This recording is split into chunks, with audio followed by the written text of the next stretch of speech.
estamos recebendo ao vivo no estúdio da Rádio Bandeirantes, aqui em São Paulo, o senador Rogério Marinho, do PL do Rio Grande do Norte, que está conosco para conversar um pouquinho sobre a política nacional, trazer algumas considerações sobre o momento que estamos vivendo. E não há outra maneira de começar essa entrevista sem perguntar para o senhor o que vai acontecer depois de sexta-feira com esse tarifaço do Donald Trump. Bom dia.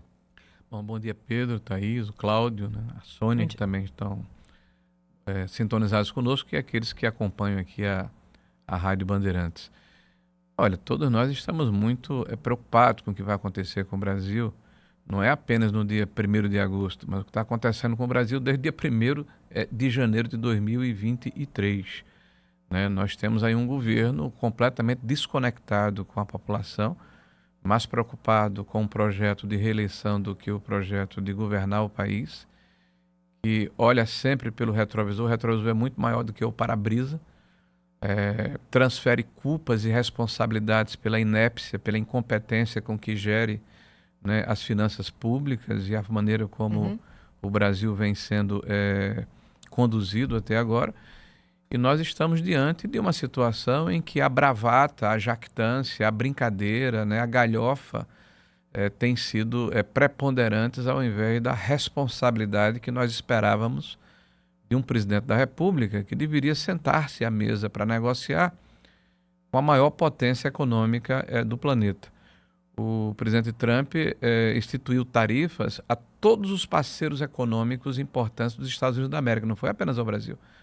No Brasil há, de fato, um componente político, fruto da maneira como o Lula deliberadamente se comportou, né, nesses 6 meses de mandato do Trump, espicaçando, provocando, tentando de todas as maneiras desqualificar o presidente Trump e as políticas americanas e se aliar com seus adversários políticos a nível de mundo, né?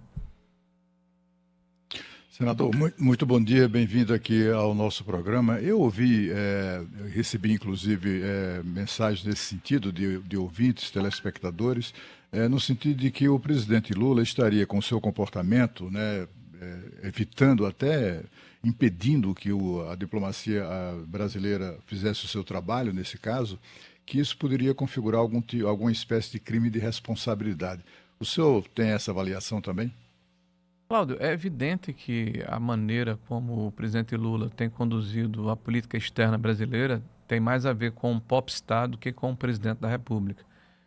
Ele, de forma deliberada, e isso foi dito pelos seus apoiadores, pelos mais chegados, imaginava que nesses 2 anos e meio estaria apto a receber um prêmio Nobel, né?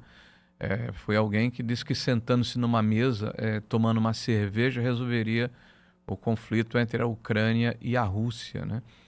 Foi alguém que recentemente afirmou que deveria comer uma jabuticaba e entregar uma jabuticaba ao presidente Trump para que ele se acalmasse e eles pudessem discutir de uma maneira mais racional esse processo que brevemente vai impactar o Brasil, né? Nós temos uma embaixadora nos Estados Unidos que, após o anúncio feito no dia 9 de julho, me parece que uma semana ou 10 dias depois, foi que procurou o Departamento de Estado americano e recebeu como resposta: é tarde demais.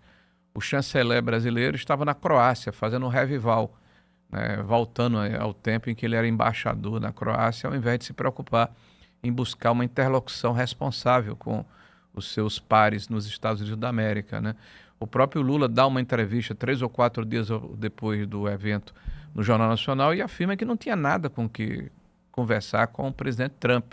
Ontem eu assisti um episódio lamentável. O ministro da Fazenda, o Haddad, afirma que o Brasil não pode se comportar como se comportava na época do Bolsonaro, balançando, palavras literais do Haddad, balançando o rabo e dizendo I love you para os Estados Unidos. Se nós levarmos em consideração o que o ministro da Fazenda falou e fizermos uma similaridade com a maneira como o Lula se comporta, então podemos afirmar que o Lula balança o rabo para o Xi Jinping, né, para o ditador do Irã, né, para o Hamas, para o Hezbollah, para os Houthis, porque mandou, por exemplo, o Alckmin lá na posse do presidente do Irã e sentou-se ao lado de todos esses caudilhos, né, esses criminosos internacionais, né? Então nós podemos afirmar que ele balança o rabo para para os terroristas muçulmanos, quando ele manda retirar, né, o Brasil desse pacto nacional contra o genocídio que ocorreu na Segunda Guerra Mundial, no Holocausto, ou balança o rabo para esses interesses quando ele vai à ONU, né, através do seu embaixador principal, o seu chanceler, o Mauro Vieira, e afirma que vai entrar com ações contra Israel, inclusive se alia à África do Sul, dizendo que Israel comete genocídio em Gaza, no momento em que há uma necessidade de que haja o mínimo de aproximação com os Estados Unidos, sabendo que o Trump repudia esse tipo de política. Então é evidente que deliberadamente é um boicote feito pelo governo do Lula para que essa situação escale, porque Lula está no canto da parede, ele perdeu popularidade e conexão com a sociedade. Ele está encarando isso como uma oportunidade de restabelecer essa conexão com a sociedade. Não está preocupado com o que vai acontecer com o Brasil. Não está preocupado com os impactos que isso vai causar na economia, com o desemprego, com a inflação, com a manutenção da alta de juros que inibe investimentos no Brasil. É evidente que isso mostra a temeridade com que a política externa brasileira é conduzida. Daí a se colocar crime de responsabilidade, não é só esse, existem diversos motivos que já justificariam o afastamento do presidente Lula à frente do Executivo Nacional. Senador, prazer estar com o senhor aqui no Jornal Gente, senador ao vivo conosco. O ex-presidente Bolsonaro está praticamente proibido de se comunicar, dar entrevistas, utilizar redes. Essa decisão do Supremo Tribunal Federal na avaliação do senhor, de que forma influencia as próximas eleições? Eu não estou falando somente para presidente, mas também para a Câmara e para o Senado. Olha, Sônia, o que está acontecendo no Brasil é claramente um cerceamento do direito constitucional de liberdade de expressão. Nós estamos vivendo um momento eu diria, de jurisprudência e de exceções. O que a Constituição dizia que era um manto protetor para o conjunto da sociedade passou a ser excepcionalizado para um segmento político no país, no caso a direita brasileira. O que fizeram com o presidente Bolsonaro foi uma violência inaudita, né? As medidas de exceções que foram impostas ao presidente, inclusive impedindo que ele se manifestasse de uma forma transversa, né? De uma forma enviesada, porque dizem que na hora em que ele fala a veículos de comunicação e isso for reverberado nos meios, nas redes sociais, pode significar a prisão do presidente Bolsonaro. Então, de uma forma enviesada, o que o ministro Alexandre de Moraes está fazendo é uma censura prévia. Aliás, é bom rememorar o que ocorreu nas eleições, quando a ministra Carmen Lúcia disse: olha, censura é execrável, é proibido na nossa Constituição, mas nós vamos fazer só dessa vez. Aí dá um voto a favor da censura prévia naquele documentário do Brasil Paralelo, que falava sobre a facada contra Jair Bolsonaro, dizendo que aquilo poderia causar informação ou disfuncionalidade de informação e prejudicar o pleito. Aquela exceção tornou-se uma prática. Então, centenas de perfis foram retirados da internet, pessoas foram impedidas de se manifestarem e nós chegamos ao ápice agora com essa situação do presidente Bolsonaro. Ontem, ou foi ontem, o ministro Barroso diz: olha, impedir que 3 ou 4 perfis no estrangeiro sejam ouvidos aqui no Brasil é um preço pequeno a se pagar a favor da democracia. Não, ministro Barroso. A democracia, ela tem um respaldo, e tem uma hierarquia e tem uma espinha dorsal, que é a Constituição, que tem que proteger a mim e ao senhor e ao conjunto dos brasileiros. Na hora em que se dribla a Constituição por conveniência de quem quer que seja, nós fragilizamos a democracia. O ministro Barroso parece que não entende o seu papel de presidente do Supremo Tribunal Federal. E isso certamente vai impactar nas próximas eleições, porque é um sentimento da população de que é necessário buscarmos o reequilíbrio da democracia brasileira, né? Normalizarmos a relação entre os poderes, colocarmos cada poder na sua posição e exercendo as suas funções. E não é essa hipertrofia e invasão de competência que existe, que tem desequilibrado seriamente a política no Brasil. Senador Rogério Marinho, senador do PL do Rio Grande do Norte, está aqui no estúdio do Jornal Gente, na Rádio Bandeirantes, na Band News TV. Vou pegar então carona nesse assunto, senador, e perguntar para o senhor sobre a manchete política do momento, que foi a prisão ontem na Itália, em Roma, da deputada federal Carla Zambelli, que também é do Partido Liberal. Ela foi condenada a 10 anos de prisão pelo Supremo Tribunal Federal por uma ação de tentativa de invasão do site do Conselho Nacional de Justiça. Ela saiu do Brasil, estava foragida, foi presa ontem na Itália, possivelmente por denúncia de um deputado italiano ligado à esquerda. Eu queria ouvi-lo a respeito desse episódio. Como é que o senhor vê esse processo que envolveu Carla Zambelli e o que o senhor acha que vai acontecer a partir de agora com ela, já que a extradição para o Brasil é uma questão que vai gerar muito debate? Olha, ninguém pode estar acima da lei, né? Eu acho que a lei ela precisa atingir a todos os cidadãos, inclusive os ministros do Supremo Tribunal Federal, deputados federais, senadores, a mim, a vocês, ao cidadão comum.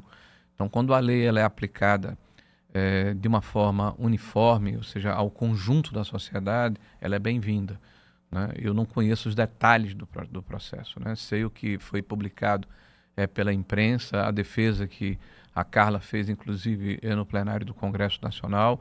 Houve a condenação, ela entendeu que deveria buscar asilo em um outro país e, ao que me consta, pelo menos é o que foi divulgado nas redes da própria Carla e divulgado por alguns parlamentares, ela faz um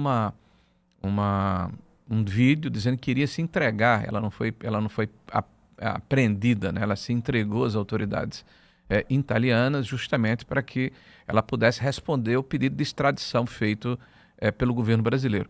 Então nós vamos esperar que a justiça italiana, a exemplo do que ocorreu aqui no Brasil, defina de que forma o processo vai se dar, e o que eu espero é que a justiça seja feita sem fazer juízo de valor, né? Eu espero que as provas sejam apresentadas da maneira adequada, que quem tiver como se defender o faça, né? Conheço a deputada Carla Zambelli, a sua combatividade, né? A maneira como ela se comportou desde o processo de 2013, quando se iniciam aqueles movimentos no Brasil, né? De indignação com o que estava acontecendo no Brasil, a sua trajetória política, né?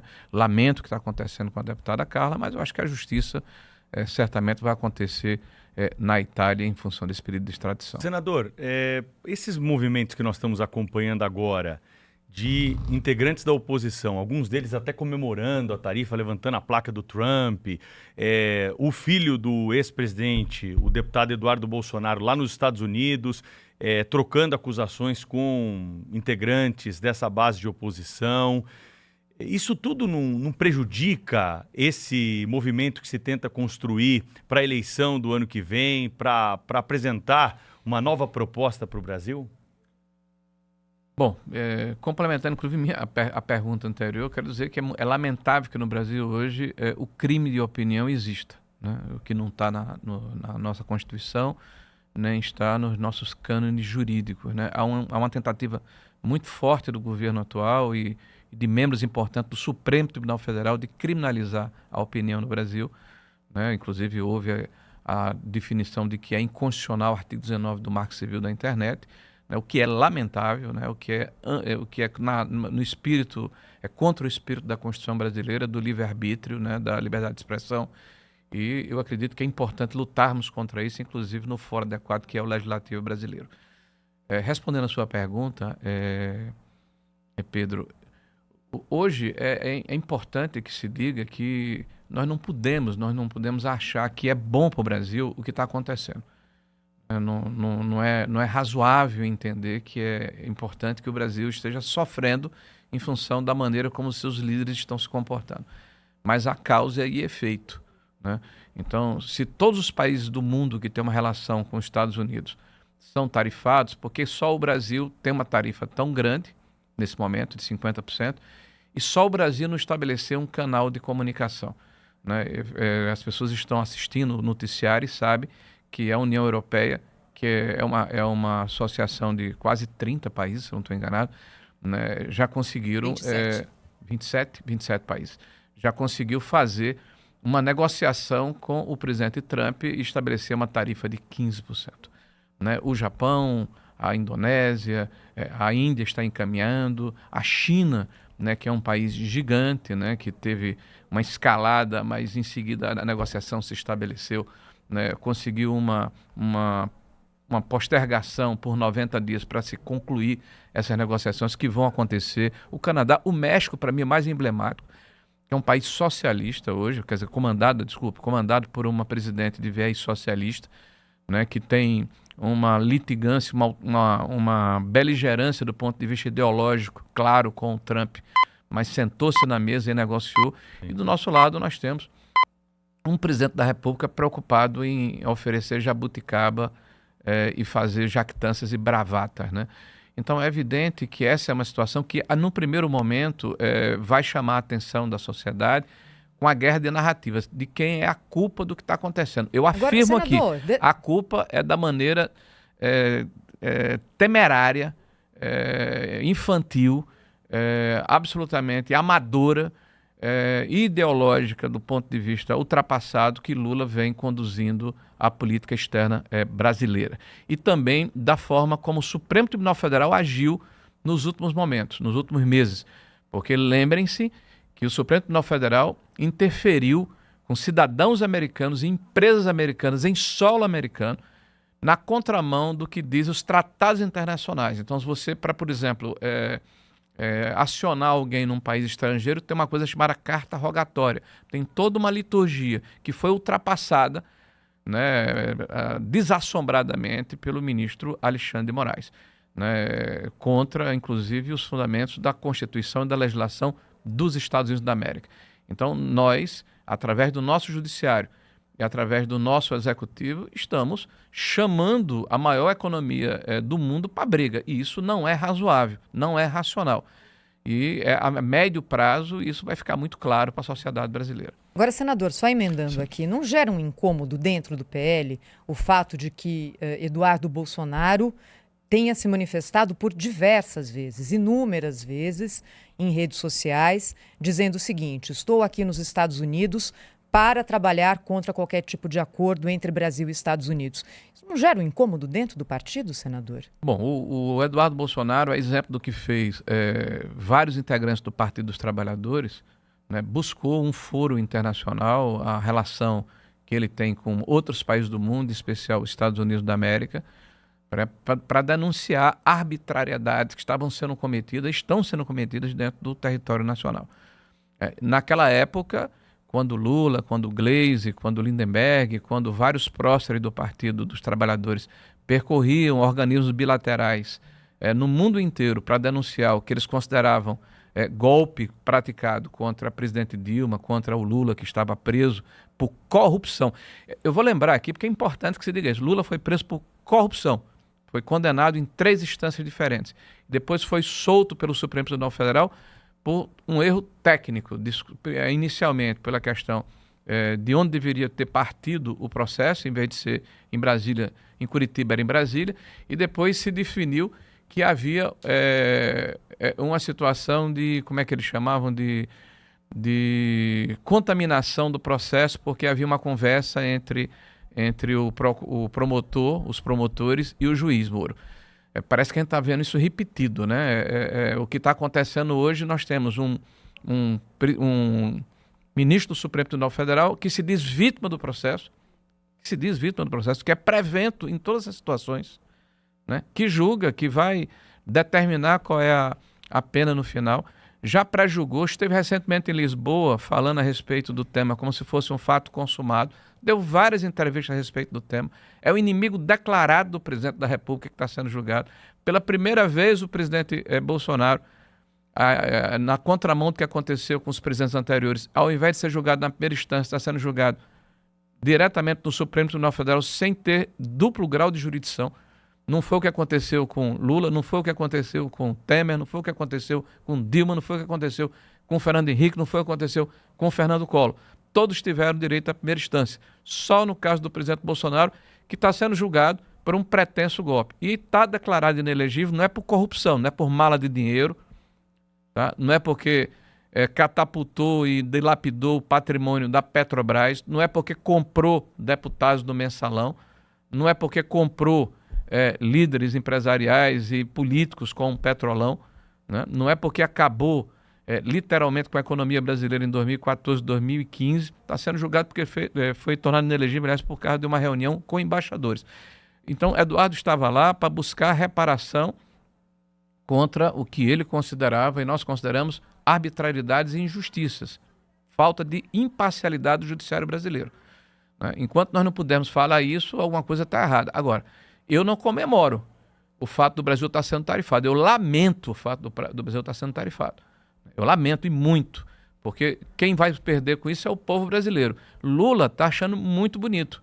Né? A gente está vendo o que ele está dizendo, a maneira como ele está se comportando. Está subindo o tom, está falando de independência, está dizendo que tem um inimigo que quer tomar conta do Brasil, diz que não vai entregar o Brasil aos Estados Unidos, mas aparentemente entregou a China. Fez 37 acordos diferentes com a China. Ele entregou o país à China. Né? Ele não foi uma vez aos Estados Unidos, mesmo na época do Biden. São 2 anos e meio. Né? Há 6 meses o Trump é o presidente dos Estados Unidos, a maior potência econômica do mundo. Né? Nós temos aqui mais de 30% de investimento consolidado americano, menos de 3% chinês. Tem mais de 3 mil empresas americanas aqui dentro. Esse presidente é um irresponsável, leviano, está preocupado apenas com a sua reeleição. Isso precisa ser denunciado. Nós estamos nos prendendo com questões menores e estamos deixando de passar o que está acontecendo com o Brasil com essa cortina de fumaça. Cadê a prisão ou a denúncia que tem que ser feita contra aqueles que roubaram os velhinhos do INSS? Né? Está aí o governo dizendo que acabou com o roubo do INSS, mentindo à população brasileira, mandando mensagem aos aposentados, dizendo que ele, o governo, foi quem acabou com o roubo contra o INSS. E por isso que ele está ressarcindo as pessoas do INSS. Nós estamos hoje com a dívida pública estourando, estamos com juros nas alturas de 15%. As empresas estatais estão falidas. O que aconteceu com os Correios é criminoso. O que está acontecendo com o Brasil é deletério. Nós vamos pagar um preço alto no futuro. E o Lula está muito feliz com o que está acontecendo. Ele, o Haddad, o líder do PT, o Edinho, que declarou recentemente que o maior fascista do século XXI é o presidente Trump. Isso é querer negociar? Isso é querer resolver o problema? Não, eles querem escalar, porque é a maneira que eles acreditam que vão se reconectar com a sociedade. Quem vai perder com isso é o povo brasileiro, infelizmente. Agora, senador, o senhor é do Nordeste, do Rio Grande do Norte, como eu também sou, de Alagoas. Eu não sei se isso é um conceito nacional, né, mas o senhor, como eu, certamente ouviu muito dos nossos pais e avós que tem gente que, enfim, parece até massa de bolo, né? Quanto mais se bate, mais cresce. A gente assistiu ontem aqui em Brasília uma motociata em torno ou liderada pelo ex-presidente Jair Bolsonaro, que foi impressionante, né? Foram milhares de motociclistas. Você vê as imagens, né, nos vídeos e tal. Você tem aquele impacto eu não sabia que existia tanta moto no Brasil, né? E estava lá aquele polvaréu todo, muita gente mesmo, impressionante, né? O homem submetido a humilhações de todo tipo, tornozeleira eletrônica, está na iminência de ser preso, está impedido de falar, impedido de existir, né? Digamos assim, ele está meio que proibido de existir, né? Ainda bem que, não quero dar ideia, mas ainda bem que não tem pena de morte aqui no nosso país. Eu queria saber exatamente isso. Ele está fora, né, da campanha, do processo eleitoral, sem dúvida nenhuma. Mas o que eu gostaria de saber do senhor é se a oposição mantém a confiança, né, no resultado eleitoral de 2026. Confia que o processo será efetivamente limpo, justo, democrático, e confia que haverá votos suficientes ou suficientemente apurados que dê vitória à oposição, como a oposição tem proclamado? Bom, Cláudio, eu quero começar dizendo que estive com o presidente ontem na motociata, né? Nós tivemos uma conversa pela manhã lá na sede do PL, em seguida nós almoçamos juntos, e eu levei junto com outros integrantes do partido até o local da motociata, e realmente é emocionante a maneira como a população trata o presidente Bolsonaro. Isso certamente revigora, oxigênio, dá sentido a tudo que está sendo feito no Brasil. Porque enquanto a injustiça, a arbitrariedade, a perseguição, né, tem engraçado a gente ver órgãos importantes de comunicação do país com editoriais, com tentativa de desqualificar, de estereotipar, de rotular, né, o presidente Bolsonaro. ele é alguém que conseguiu representar o sentimento da média da população brasileira, de quem empreende, de quem edifica, de quem quer ter uma família, né, de quem respeita valores, de quem acredita no empreendedorismo, no mérito, né, na necessidade de que o país tenha, de fato, a possibilidade, a capacidade de se reinventar, né, que nós temos um Estado menos hipertrofiado, que se mete na vida das pessoas, um Estado burocrático, que impede que as pessoas possam fazer com que suas vidas sejam diferentes, né? Uma segurança pública, né, que faça com que o cidadão se sinta respeitado, né, pela sociedade brasileira e não o bandido ser respeitado pela sociedade brasileira. Então são valores muito caros, né, pela sociedade, não pelo Estado, né, como é preconizado pela esquerda. São valores muito caros que fizeram com que a população tivesse essa relação com o presidente Bolsonaro. Inclusive eu tenho feito pesquisas no meu estado, em estado do Nordeste, é impressionante a maneira como a população se identifica com o presidente Bolsonaro. Então não é à toa que o sistema não aceita, né, que ele continue na situação em que ele se encontra, ou que ele possa voltar a ser candidato. Mas eu acredito muito, Cláudio, que nós vamos ter uma maioria no Congresso, tanto na Câmara dos Deputados como no Senado da República, que vai permitir, inclusive, que o Senado cumpra de fato a sua missão constitucional, que é de fiscalizar, né, e de conter excessos que porventura ocorram né, nos poderes da República, em especial no Supremo Tribunal Federal, né? Hoje há uma minoria de oposição no Senado da República e a maioria do Senado da República entende que a situação atual é uma situação confortável, é uma situação cômoda, é uma situação normal, e não é. Senador Rogério Marinho, que trouxe pra gente aqui 2 discursos que ele separou do avô dele. Aí, Cláudio, você estava falando de avô, Djalma Marinho, deputado que leva o nome da Comissão de Constituição e Justiça da Câmara Federal. Agradeço aí ao senador, né, por ter trazido para nós aí 2 temas que estão ligados muito ao nosso cotidiano. Vamos abordar certamente aqui na nossa programação. Obrigado pela presença, viu, senador? Obrigado. Só rapidamente, um discurso de 68 que fala sobre a inviolabilidade do mandato parlamentar. A defesa que ele faz em seguida causou o fechamento do Congresso, mais de 100 parlamentares foram cassados, mas ele defendia a inviolabilidade, ou seja, você não ter como impedir que os parlamentares falem, né? Eles têm o direito de falar e a instituição que tem essa condição, não o cidadão, não o deputado. E o segundo é anistia ampla, geral e restrita de 1979, né? E ele fazia parte do governo. E agora a hipocrisia da esquerda que foi beneficiada pela anistia, né, é uma coisa assim, eu não sei, irritante até, né? Nos causa perplexidade. Eles não querem anistiar, mas eles foram anistiados. Obrigada, hein, senador? Até a próxima aqui na Rádio Bandeirantes, também na Band News TV. O senador Rogério Marinho, que esteve conosco em nosso estúdio. O Jornal Gente faz uma pausa, volta rapidinho com mudanças que estão sendo propostas agora pelo governo federal na emissão das carteiras nacionais de habilitação, para facilitar a entrada daquele que vai tirar a primeira carta. Você vai entender o que está sendo discutido rapidamente aqui no Jornal Gente.